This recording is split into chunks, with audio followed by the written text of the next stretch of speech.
ani siya magtasking. So kasi imong token packet wallet, click nimo more tools, then ka sa dApps, tapos i-open mo ang full funding.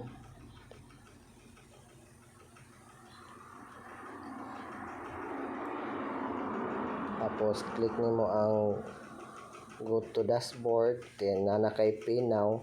So i-switch nimo ang full sa $1. So mag-start ka sa $1.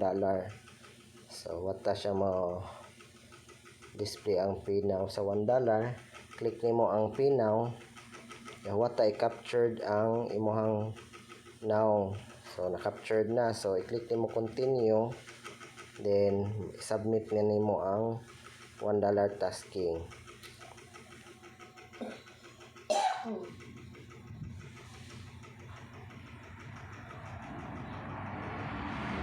Waton lang na siya nimo, di siya kay labtan sa kuan, basta mag-ato siya while ga-process siya. So once nga mo display na ni siya ang confirm, transaction confirm, i-click nimo ang close. So ngato na po ka sa next amount sa $10 na po ka. So i-click lang nimo switch pool, then i-click nimo ang $10 pool, then wato nimo siya ang pay now. O display na siya sa ibabaw. So kana, so i-click nimo pay now na po, dia i-capture imong naong, then click lang po nimo continue, tapos click nimo confirm, then huwaton lang na siya nimo, wala kay labtan na dashboard. Huwaton na nimo magawas tong confirm,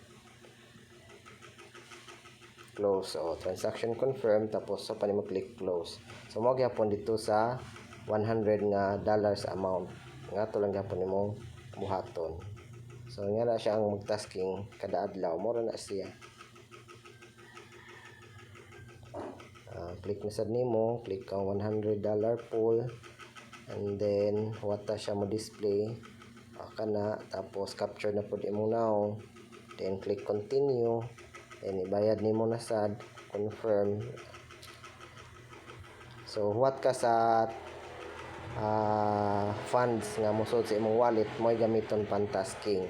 So mo na siya, gipahuwam lang ta. So kay di pa man ta makapa kuan og $111, so pahuwam mo lang sa ata para makatasking. So mo na i-click na po nato ang close sa transaction confirm. So ana lang, done. So 3 minutes lang siya imong trabaho. So mora na siya. I-close na nimo siya ang kuan, click close, okay na, ana ra.